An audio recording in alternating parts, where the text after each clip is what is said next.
one of the things that we stress in our program a lot is we talk all the time about kids, you are going to need to go out and get some type of education beyond high school. Like, get ready for that. It could be the military, it could be college, it could be apprenticeship. I mean, but just be ready that high school is not going to be the be all end all. The second leg of our three-legged stool is that we always say develop a skill that can't be offshored and is AI proof. And that's just good for longevity of your own personal life, because whether you go to college or not, the goal should be not college. The goal should be you're going to end up in a career. What career is that going to be? And does college actually serve you going into that career? I mean, that's kind of the ultimate thing. And so we're working with students with that. And the last leg that we stress, and we do this all the time with parents too, and we put them through back to school nights, parent-teacher conferences, et cetera, is we have to get your kids to understand the value of work, that they are going to have to work, and it's not going to just come easy for them.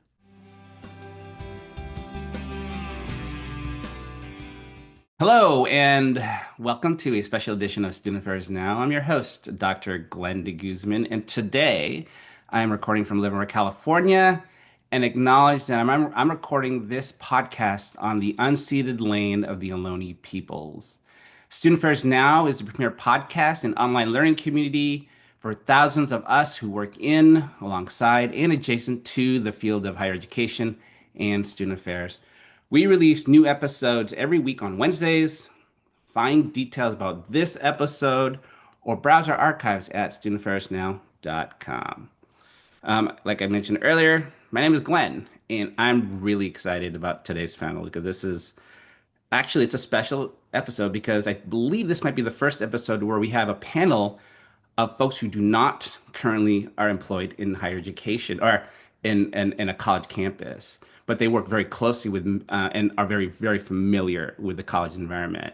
So this group joining us today are Jay Mehta, Scott Burke, and Megan Grace. And through their work as educators, consultants, organizational leaders, they have a unique insight into the emerging alpha generation and the environment shaping them. Today, they're going to share their observations about the attitudes, communication styles, developmental trends, and educational experience shaping Gen Alpha. Now, in my opinion, this is the exact insight that will require student affairs professionals to rethink about our support structures, communication styles, and campus life.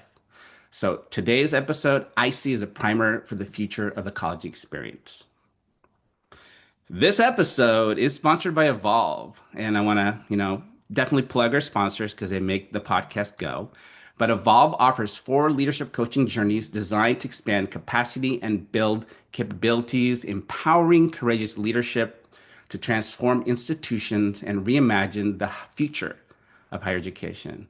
Now, before we dive into the first question, let's kind of get to know our panelists a little bit better and hear the lens that you're bringing to the table today. So, Megan, welcome to the podcast. I know you were a past guest pre-pandemic.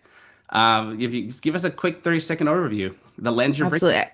And hi everyone, and thanks for having me, Glenn. And it feels like 30 seconds is so short, but I'm trying to remember when I was last on the podcast. It was pre-pandemic, so it was a lifetime ago. But where I'm currently hanging out with y'all from, calling it from Nashville, Tennessee. But in my current life, I'm a researcher and a consultant. I'm a former student affairs friend, but I realized I like to help campuses and people on campuses, lots of campuses, not just one. So I always got to shout out my alma maters, Arizona and Vanderbilt, for my higher ed and really formative experiences there. But I now operate my own consulting firm, do some research with the Institute for Generational Research and Education, and help run the Association of Higher Ed Consulting and Coaching. So I gather all the outsiders that are serving higher ed in unique and different ways. And I believe you co-authored a couple of books, right? Is that correct? Correct. Yes, correct. Few on Gen Z, and then our latest on it was Generations in the World of Work. Outstanding. That's really cool. Thanks for being on the show. Jay, welcome to the show. Jay Mehta, a little bit about you. Yeah, thanks for having me, Glenn. So I'm Jay Mehta. My pronouns are he, him, his. I'm an English educator in the greater Philadelphia area, and I'm also a doctoral student in educational leadership at Arcadia University. For me, I'm always striving to harmonize the three worlds of storytelling, education, and leadership together. And being here with y'all today to talk about Gen Alpha, I'm looking forward to this interesting conversation. I don't think it's talked about enough, so I'm forward to seeing where it goes. I'm definitely looking forward to your perspective. I know that I met you for the first time at ACPA this past year and Convention. Yep. and we had a great conversation. And I'm thinking, oh my gosh, I want this person on my podcast. So I glad. forgot about the inception of that. That was like a 2 hour lunch. It's crazy. Yes, it was. And now we're here. I don't know if we should say that out loud because I'm supposed to be in sessions, not at 2 hour lunches. And so, Ooh. I mean, oh, it no, was a I'm 2 hour teasing lunch with for you. me. I'm Glenn, you were teasing only with there for a you. couple minutes, of course, but um, uh, and those thanks for being on the show. Mr. Scott Burke, welcome to the show. A little bit about you. You have a really interesting background, and I think that this is really kind of neat to have you here. So thank you for joining us. Yeah, thanks for having me, Glenn and Megan and Jay. It's so nice to meet both of you. I am a teacher, administrator, curriculum developer, love writer, speaker, philanthropist, and business owner. I wear a lot of different hats, but primarily I'm best known professionally as someone that bridged career and technical ed, specifically skilled trades with core academics in a program that I co-wrote called Geometry and Construction, where it's now being taught in over 2,300 high schools nationwide. Um, my kind of unique lens to this is bringing both the world of work together with academics, and really going with that with students. Wow. So, Now, Scott, yeah. your program is in 45 of the 50 states, which is Yeah, 40, crazy. 45 of the 50 states. The only states that we don't have representation is Rhode Island, Connecticut, Massachusetts, Mississippi, and Washington, D.C.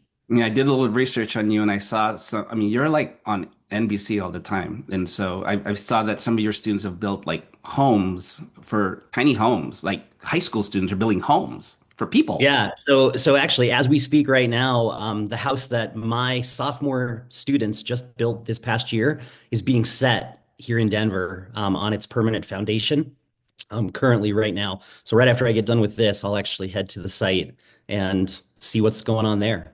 Amazing. Great work in there. So this is a powerhouse panel, and I'm excited to have this conversation about our Gen Alpha students who will eventually get to the college campus. But Megan, let's start with you because obviously you have you have extensive experience with generations, and I want to get our listeners sort of like on the same page, sort of a macro view.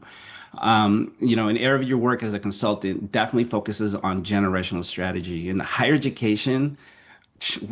We've talked about this before, and I won't get into it, but we're still trying to figure out Gen Z, all right? And Gen Alpha is right on their heels. And so I know it's hard to sort of forecast, but to the best of your abilities, what are the defining characteristics of the Alpha generation so far, or at least maybe the anticipated characteristics? And how is the heavy influence of their millennial parents shaping their view of education and authority and whatnot? Absolutely. I mean, such a great question. And I hate to be like, let's put a downer on the conversation so early, but it's all forecasting right now. When we look at generations from an actual research lens, we kind of wait until they're in their really formative years of like the latter teen years, early adult years. And a big part of that is generational cohorts tend to be shaped by society and what's going on with the world kind of the minute they fly the coop or when they start like that identity development of like, this is who I am, this is how I relate to the world, this is how I interact with the world.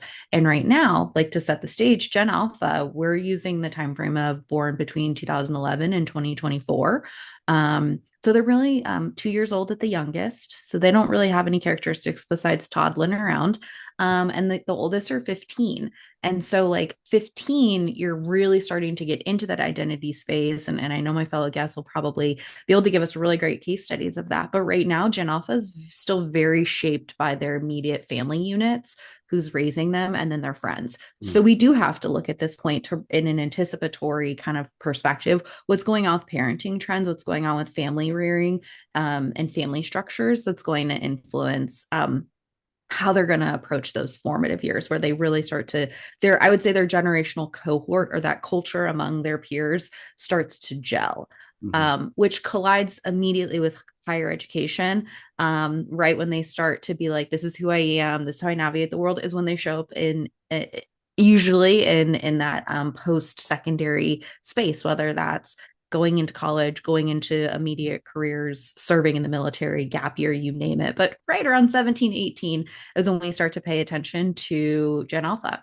So when we think about what's going on with their parents, we know millennial parents are a sort of an evolution of their baby boomer parents, like wanting the best for their kids, which is not solely a generational thing, but being very heavily involved and also being incredibly informed. So super informed, and also really this mark of a collaborative approach to raising their kids. So they are collaborating with their kids.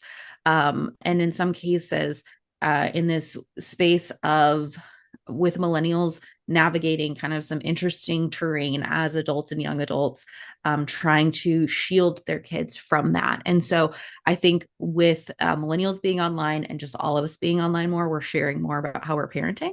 And so we're seeing, even not in our own families, how millennials are parenting Gen Alpha. And so there's this close nature of it, of them being involved in their parent or in their children's lives. And then for Gen Alpha, we also just can anticipate that every generation is going to glom onto technology a little bit more than the previous generation, because tech aptitude is higher. It's like learning languages, right? You are just better at it when you're younger. And so we do see the rise of the iPad kid, right? Whether or not that gets if that sticks or not, but I do think that that's going to be a piece of how they're navigating the world, is their tech aptitude and kind of that tech fluency that they have. I think we're going to see in some cases like an element of them being like a hyper version of Gen Z.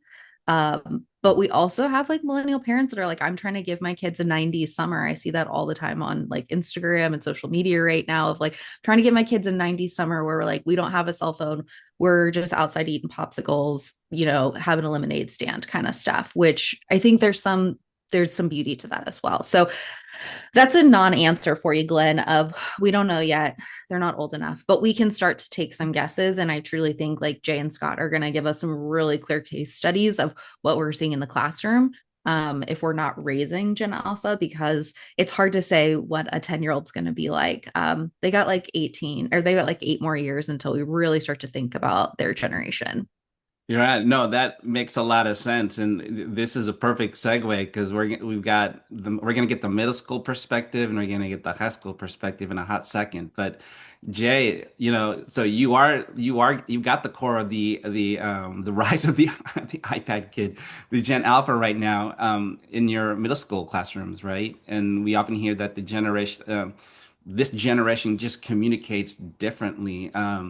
Megan referenced just a few examples of just sort of like, these are native, they're native to technology in even a greater rate than the previous generations.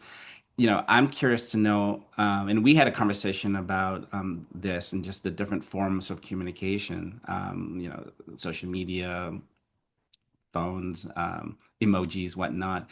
What are you noticing about how your students are expressing themselves, how they're processing information, and how do they engage with just the regular traditional literacy? Yeah, thank you, Glenn. And Megan had such great points that she raised about what this generation is, or what we are forecasting it to see them as. This is not a plug, but I just saw Toy Story 5. And that is actually really great film to kind of see like what Gen Alpha is like right now. Just like, like engaging with the iPad versus playing with like toys, or just trying to hang out with somebody in person. Like it was such a 10 out of 10 film. Like I definitely recommend it. But that's a lot of what's going on, right? So technology is, from the jump, they have it in their lives. And even for me being a millennial, I get like later on, like there was still like I was on the cusp of, the internet and, just like getting onto Facebook and all those kinds of things. So still a 90s kid. So I'm still able to have my own 90s summer, but it's a lot for them to navigate both trying to be, for lack of a better phrasing, just humans. And then also navigating what the tech world is doing for them and to them. So in a lot of my world, right, like when we're talking about language, it's a lot of memes, right? It's a lot of memes, it's a lot of slang. We as especially in middle school, we have to embrace that. Like you're either getting with it or like you're not, right? And the kids pick up on that real quick. The benefit of me working in the middle school setting is that once you build that rapport, that heavy lifting that we all do in like the forever month that is August and September combined, then the students are with you for the rest of the year, and you're continuing that rapport when we're trying to like read classroom novels with them and those kind of things.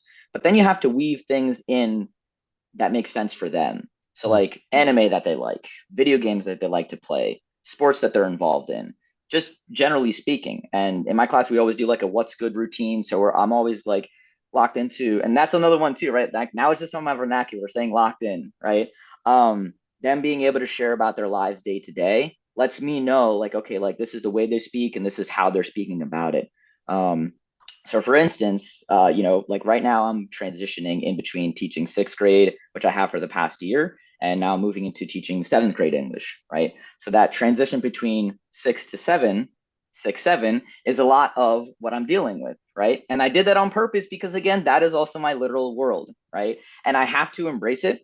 And what I do see is that these students, they really do understand language like very well.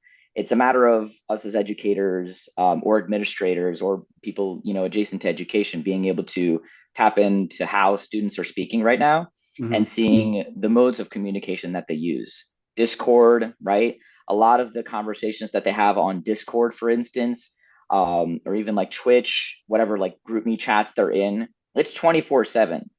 These kids, like, they don't really get a break from all this stuff. And so they bring a lot of that kind of discourse into the classroom. So a lot of my job as an ELA teacher, especially, I know history teachers have to deal with this as well, with maintaining civil discourse in the classroom, is making sure they understand, like, yes, like this is great familiarity you have, but we have to be able to transition this to academic language and also just generally creating a respectful classroom setting. So that's a good bit of what I'm dealing with. Can I ask a quick question? Because Yeah. what you're saying is it really I'm starting to feel that as an older, the term seasoned administrator, right, in higher education. And I've historically, as a communicator, tend to be very formal, more traditional. I write longer communications emails, and I have found even just students today in the college environment want things like quicker, faster, more immediate. My kids, they're in college, and I get the normal parent. I know, Dad, I know, but they also are much quicker in the responses and like the conversations they want faster. Um, I'm assuming from what you're saying, that's what you're seeing, and we have to shift, or at least at the college side where faculty can have long, drawn out lectures. I mean, are we looking at more? We all got to learn how to be more short form in how we communicate. Yeah, it's a great question, Glenn. Just I think that a lot of, especially in middle school, that I think we just have to do because they're of that age is build in breaks. Um, their attention span for any given activity is about 10 to 12 minutes. Hmm. And so you have to constantly transition. So like we'll do a do now to start, right? They'll come in, they'll settle. I usually have like, like jazz music in the background, a screensaver, whatever. They get in, they go into their independent reading, and then we do like a writing prompt. I usually give one if they struggle with it, but then it's always like a free write for them. And then we share out like what's good in their day, and then we get into like the lesson, right? And even that has variation. So like I really love being able to have students volunteer to read. I know a lot of educators nowadays, they prefer to play like the audiobook version. And there's pros and cons to both parts, but like in my classroom, listen, I'm trying to build the future voice actors, right? Like I got great students who, I got one kid like he could be like the next Miles Morales. Why would I deny him that opportunity? And a lot of them, what happens with that, especially for kids of color, especially boys of color. Because I grew up hating reading and writing. I share that at the beginning of every school year, so my kids know that like I'm here for the reluctant readers and writers, because that's what I was when I was growing up. And so when these students are volunteering to read, guess what? Now there's a sudden they're like, wait, reading is fun. It can be cool. My peers think I'm cool.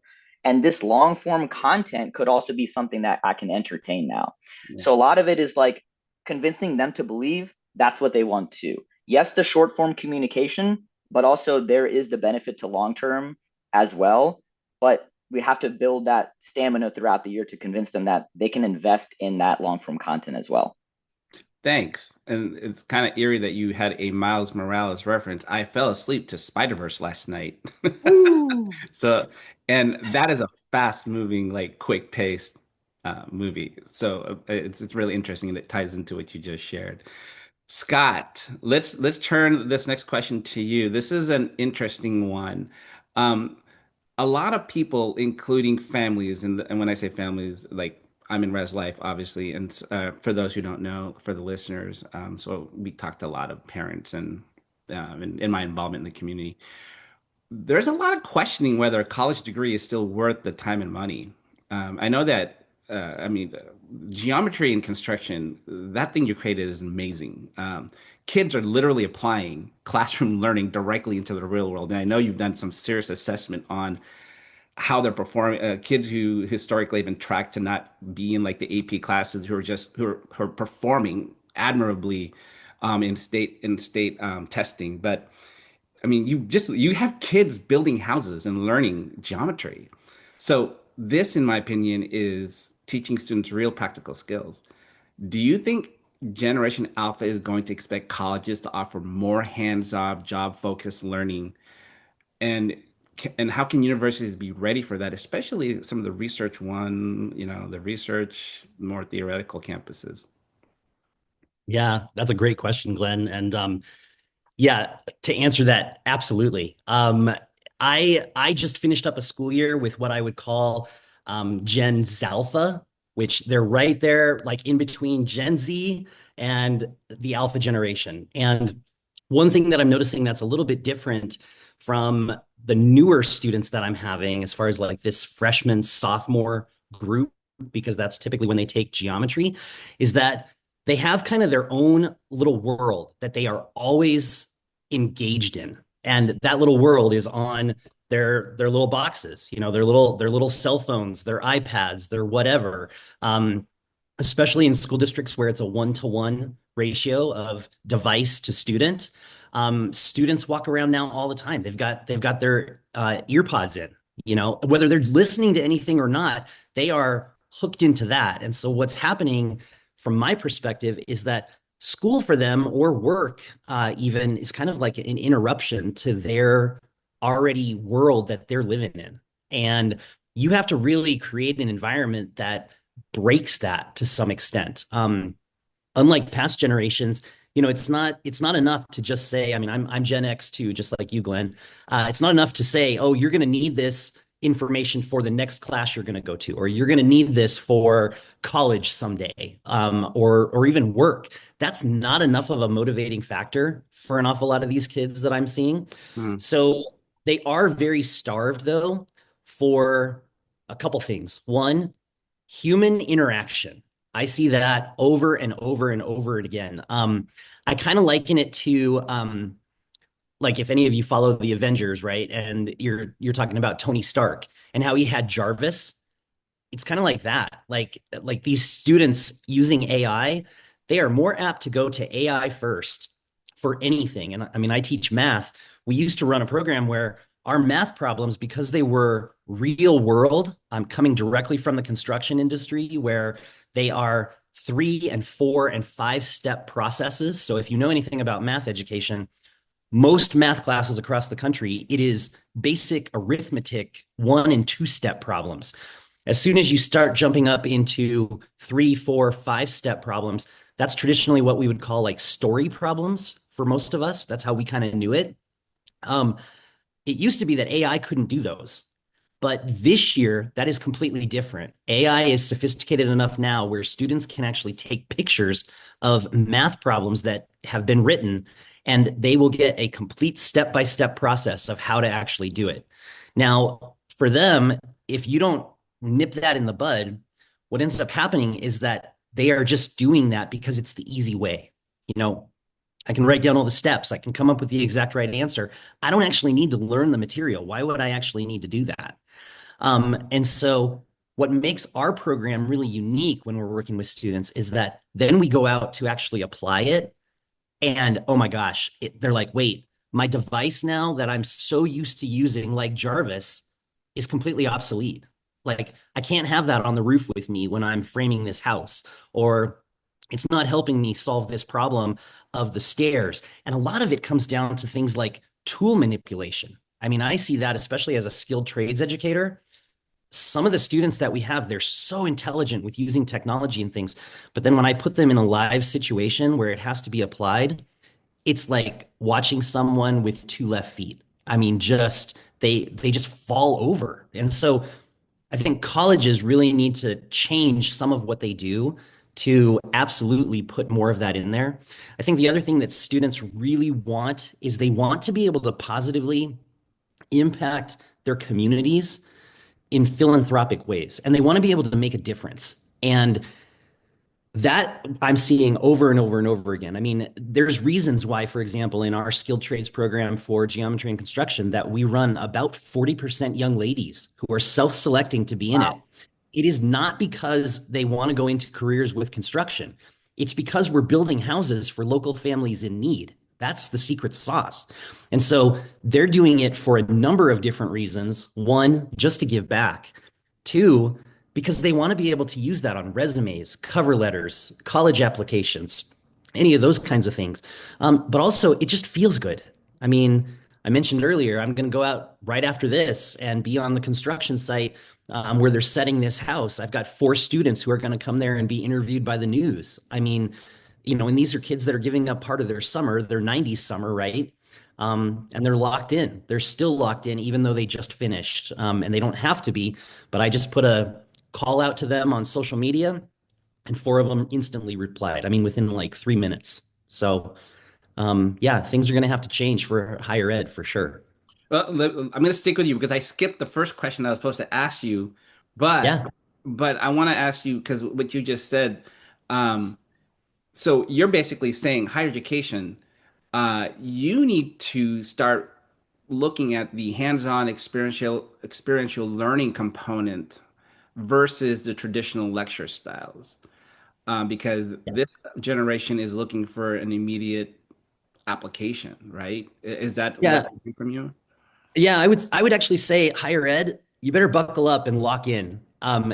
You're going to have to be leaner and meaner than you've ever been in the past. And what I mean by that is you really need to cut to the chase. Like these Zalpha, Gen Alpha kids, and eventually, I'm guessing, Gen Beta, they're all going to be coming to you and they will cut through the crap fast. Like you can't just stand up there and just say, well, let me tell you about how this house is all put together. It's like, no, show us, prove it. Let's go. Let's actually do this hands-on for real. So anybody that teaches classes that are lab-based, you already have a leg up. You may have to actually increase that. I kind of see that colleges, if you still are running a college where you have lecture base that's 500 people in a room, there's something that's going to have to shift. Hmm. That's Hmm. just my prediction. Glenn, can I just add like a thought there Oh, too? of course. Because the application is so critical, right? These kids don't care if you're just going to give them theory. How does it make sense for their world? Like we have to make it relevant. And to Scott's point too about like the meaning behind it, right?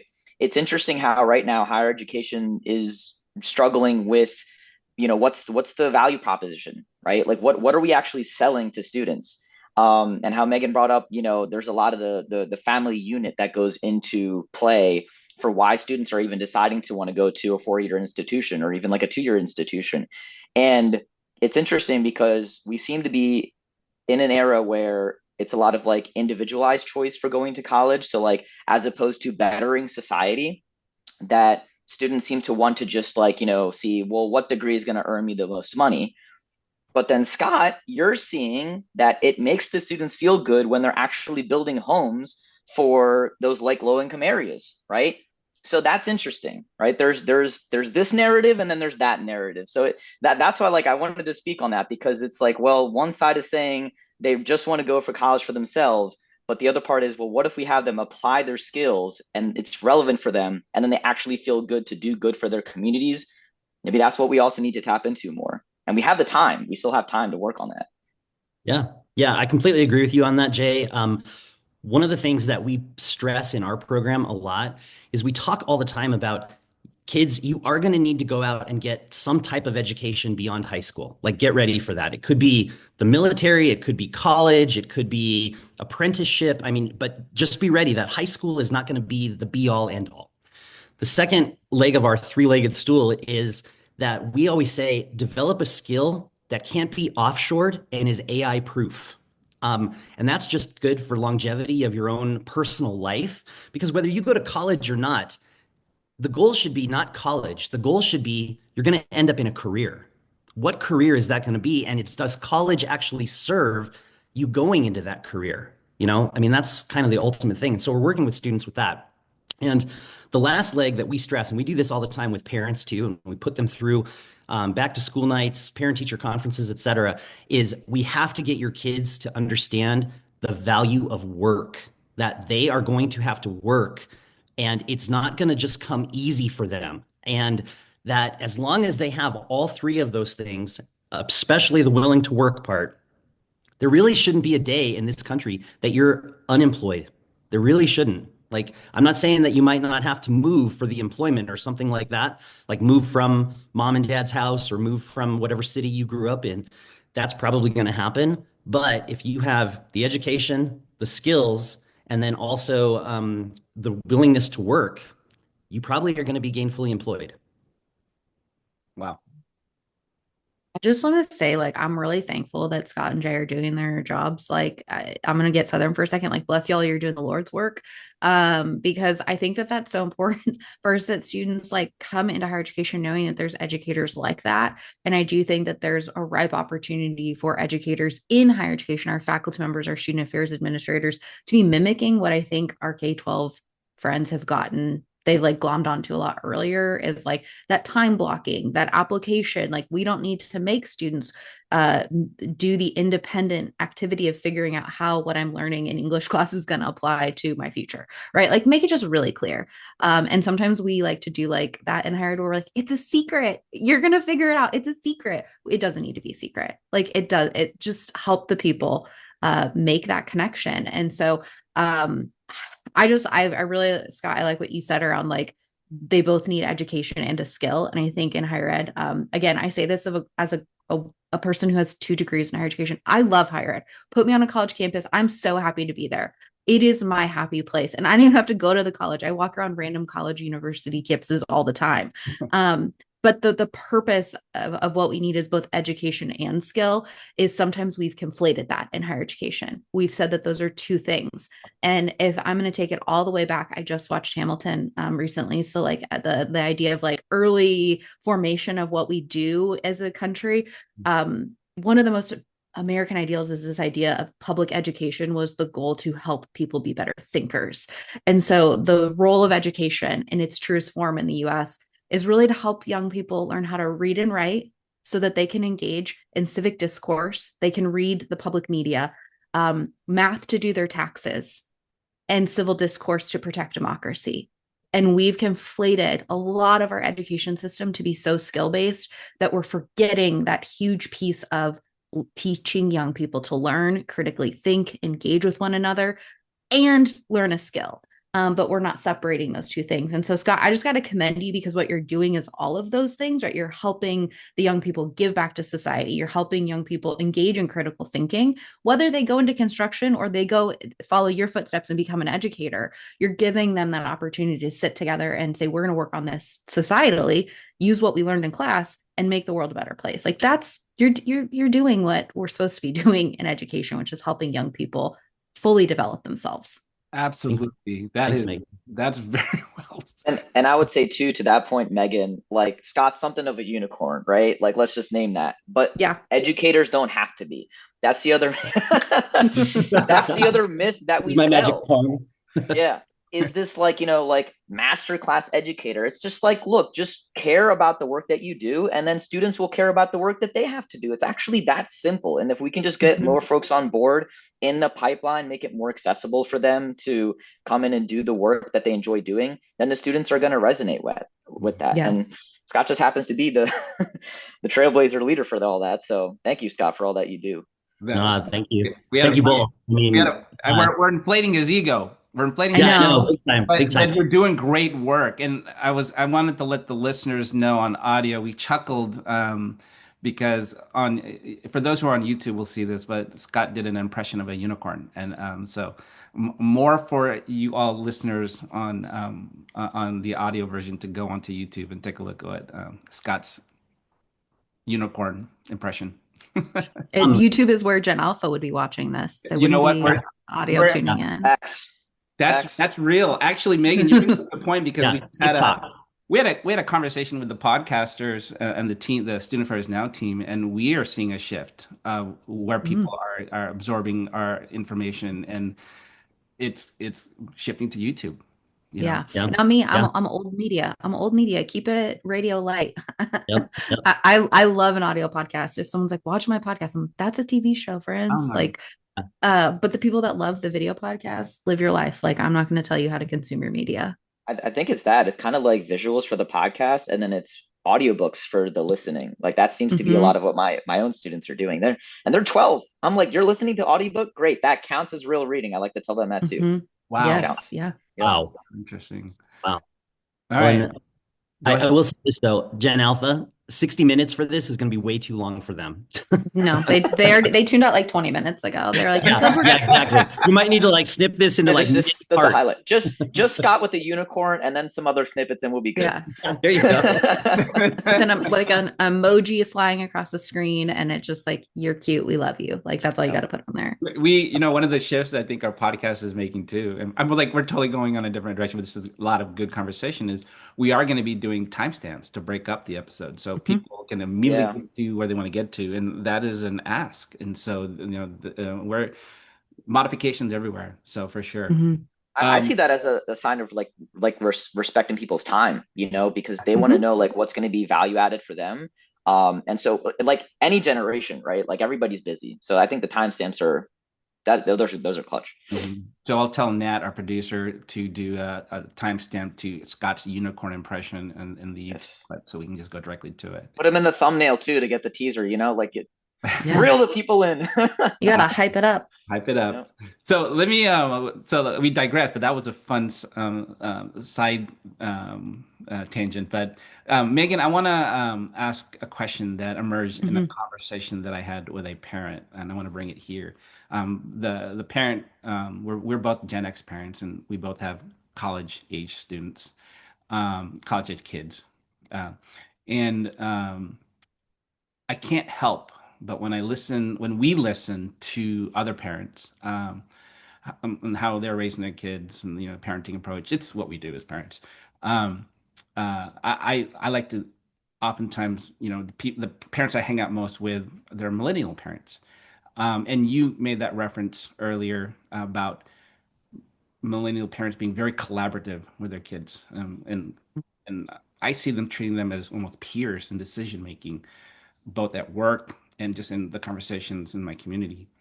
When this generation hits college admissions and residential life and the things on a college campus, what advice or what kind of partnership or customer service experience are these parents and students, since they're doing this collaboratively, going to expect from university administration and student affairs professionals? Hmm. So I think the first thing is we have to remember that we are a unicorn of a generation in ourselves of we are big and we're large and in charge, and everyone wants to tell us that. So we like to shake things up, even though we were just like born at a certain time. But with millennials, we were the first generation that we went to college at a time when, I mean, call a spade a spade. it got real expensive to go to college. And we saw more millennials needing to take out student loans. And then we see a huge economic shift around the messaging around what college was, and then the economy that we entered the workforce into. So where they were like, go to college, you'll get a job, go to college, you'll get a job, go to college, you'll get a job, right? Like we were told that. And then 2008 came around and it was like, go to college and try to stay in college as long as you can, because you're not going to get a job. Or when you get a job, you're going to be, and this is just it's the stereotype of a barista with a master's degree. Like, I love my local baristas. I always give them the extra tip. But we were told stay in college as long as you need to. And there wasn't that translation from, economically speaking. What previous generations saw was, oh, 4-year degree, you're going to have a really nice paying job. And so millennials, I don't think we regret going to college, but we're looking at it with like definitely like a magnifying glass. And as parents who started the, let's say, adulthood a little bit behind economically, a little bit behind from a career trajectory standpoint, we're looking at it and saying, is it worth it? Is that investment worth it for our kids to be going to? I don't think it's a full no. We see educational attainment go up with every single generation, but I think it's going to be uniquely attained. So I think we'll see more millennials encouraging their students to take gap years to really figure it out. I think we're going to see more millennials say, you know what? You are really gifted. Like, you were in Scott's like geometry and construction program, and you're actually really gifted in that. Maybe you go and you do an electrician training program.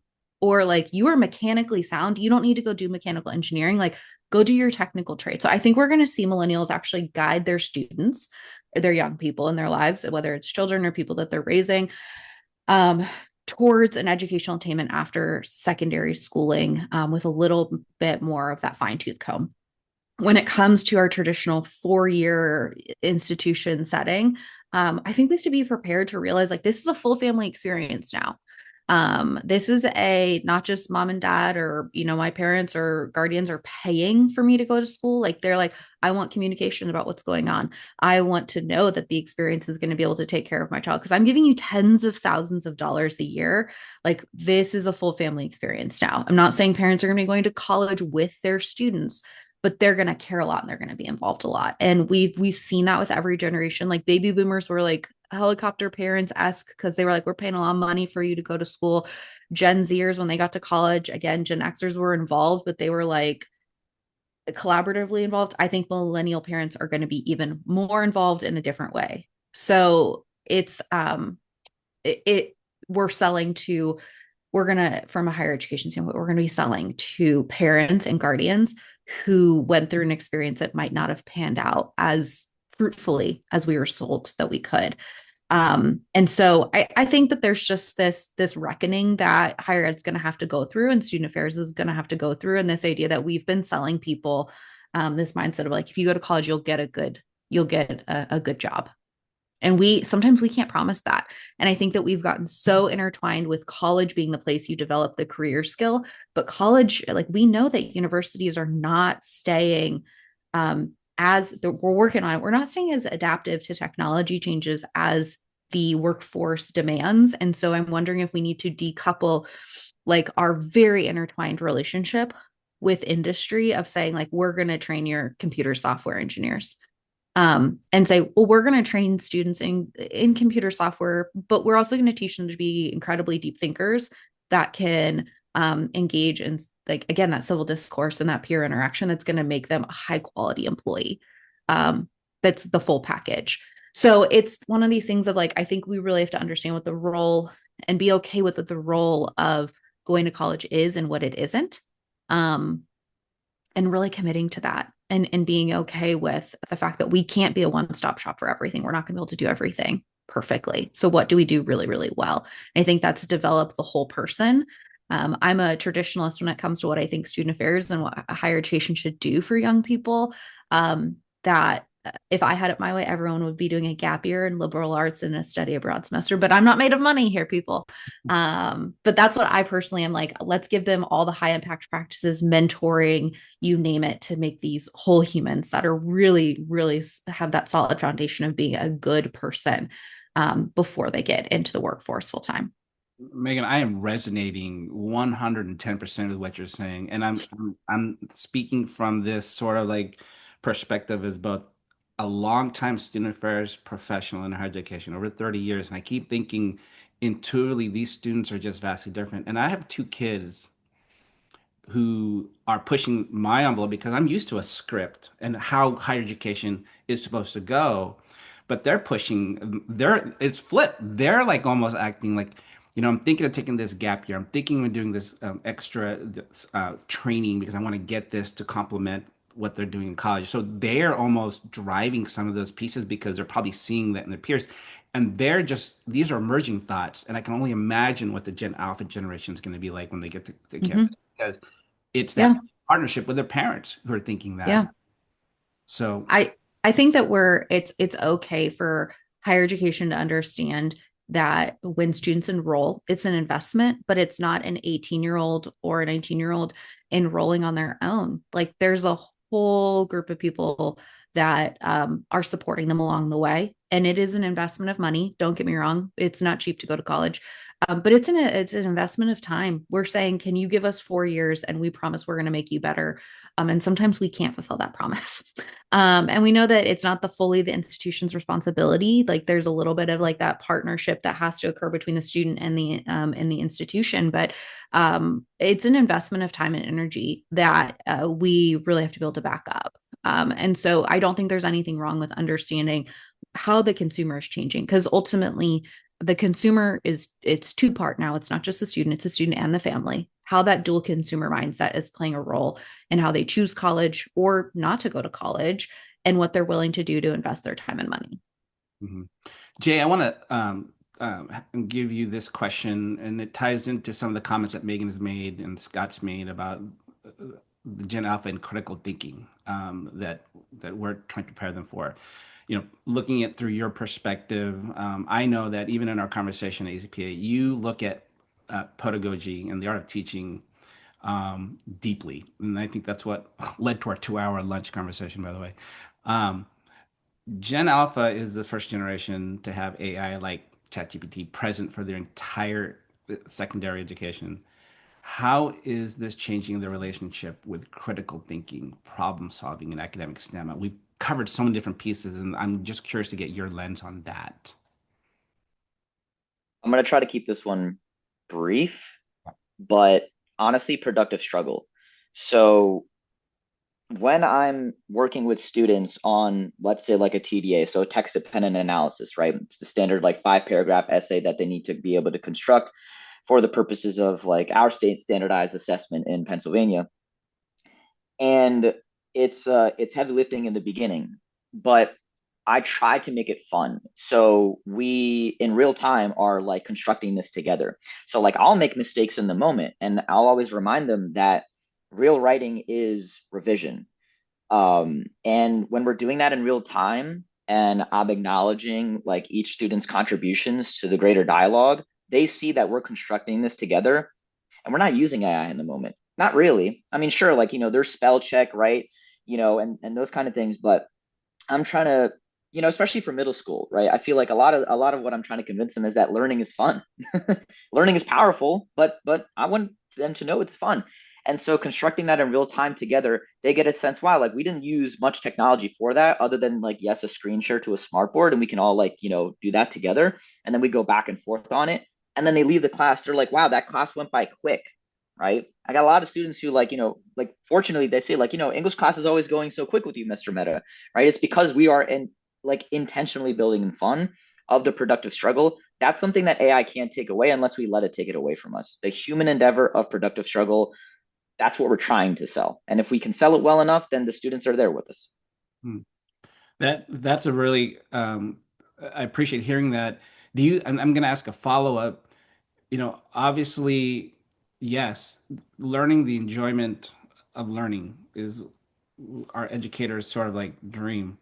Um, and we have a tool like ChatGPT, which is still in its infancy if you really think about it. But I also see people just sort of like using ChatGPT as their shortcut, and they cut out the critical thinking. So it's going against sort of like what we really want our students to gain, that critical thinking nature. I guess this is open to you and to the others. Like, what's the future of this? Like, where are we heading towards? Because I do see, interestingly, some work that's coming to me. I'm like, oh, this is ChatGPT. This isn't their thoughts, And now these are, I'm curious to see if if this is a dilemma, if this is going to be problematic, or I'm just trying to look into the crystal ball here a little bit. Glenn, what I like to tell my students when I don't have the answer is that's a great question because it is. I don't have an answer. I think just in my specific context for teaching middle school English, I like to keep things contextual. Otherwise, I'm going to lose my sanity. Right. I just like to think of it as if I see that they are just copy pasting like a writing entry that they had from January and try to reproduce it for May. And if I catch that, I'll have a conversation with them. I don't catch everything. I just can't. But I try to like 80-20 optimally tell them like, guys, at this point, it is more work for you to try to cheat using AI than it is for you to just do the work and actually gain something from it. That's the saving grace I rely on in my context, but I'd be curious to hear what our solutions from Scott and Megan as well. I personally think one of the biggest compliments anyone can give anyone in this day and age is, wow, that's a really great question. Because I think the art of query, like true query, not like, hey, Google, what is the speed of light, right? Like a deep question takes human thought and context, as Jay was pointing out, like, and teaching young people how to ask a question before they even get into ChatGPT is just that's research 101. Even my Google just like started to I have my audio assistant that was like, hello, what did you need? But I think that asking a question, a really well formulated question, is again that intellectual skill that like AI is not going to be able to teach us that. AI can't out human humans. And so we have to be able to teach young people how to ask a question, even if they can't answer that question.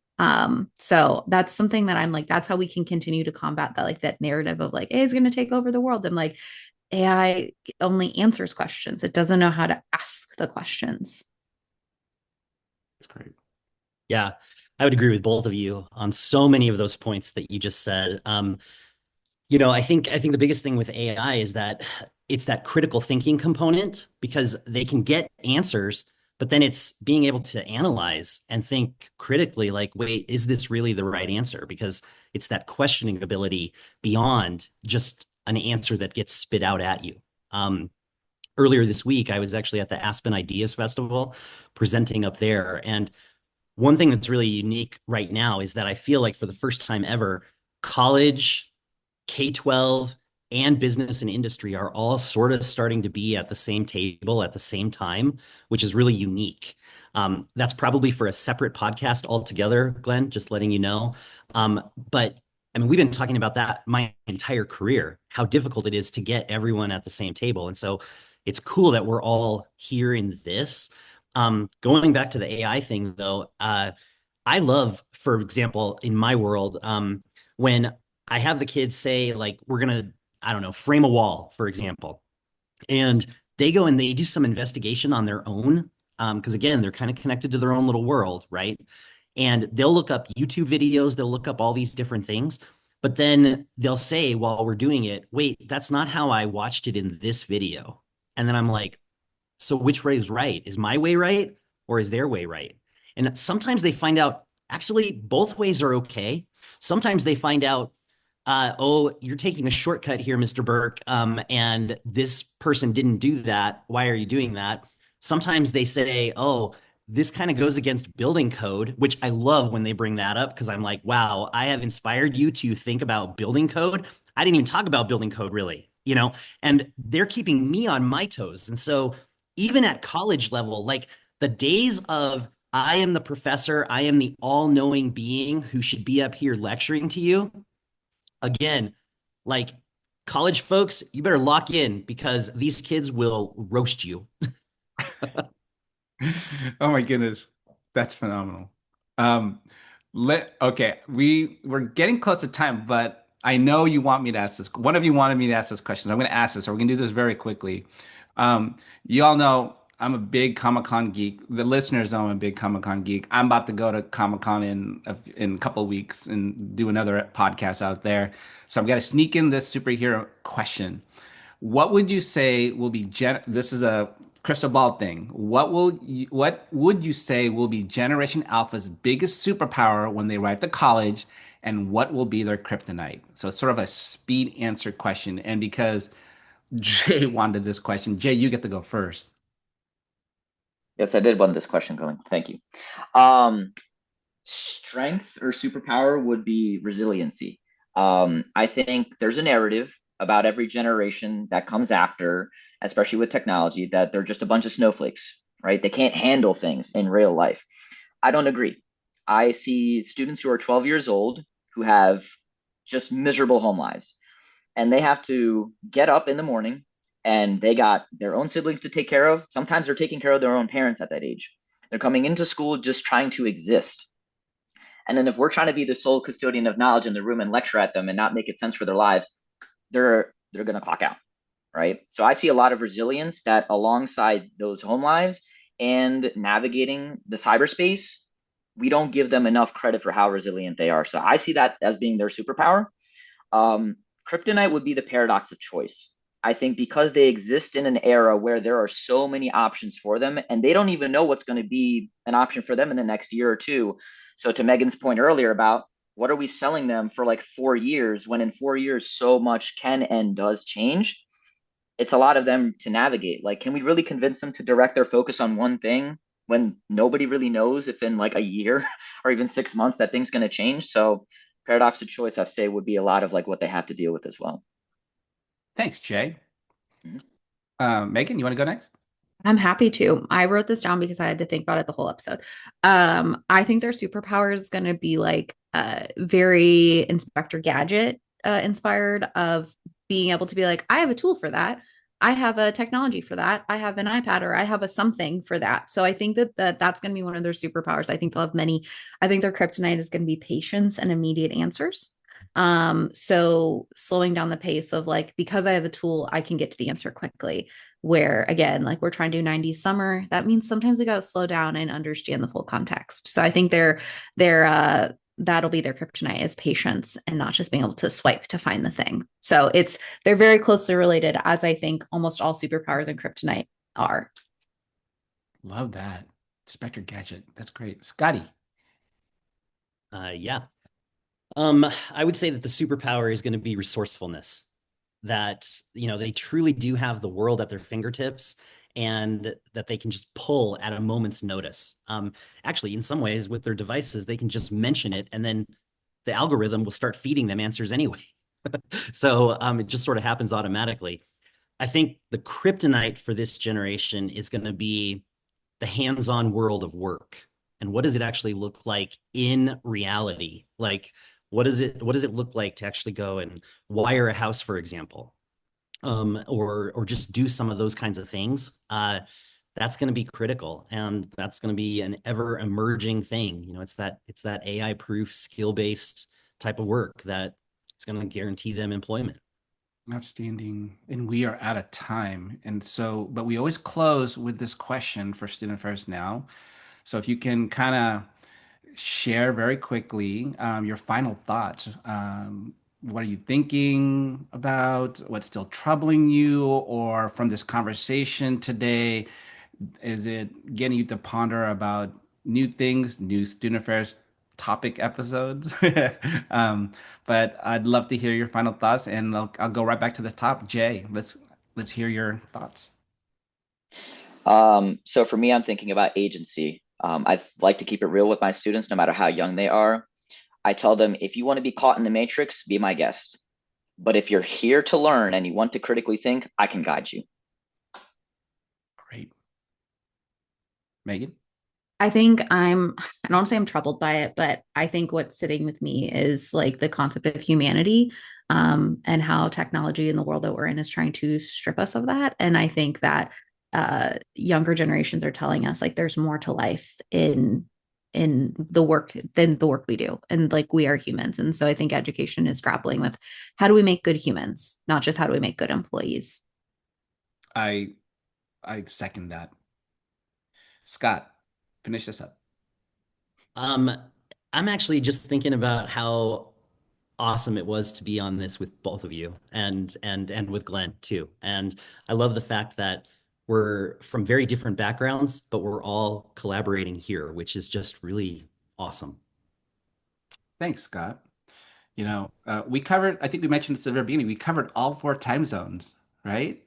Yes, we did. So this was a very insightful and fun episode to do.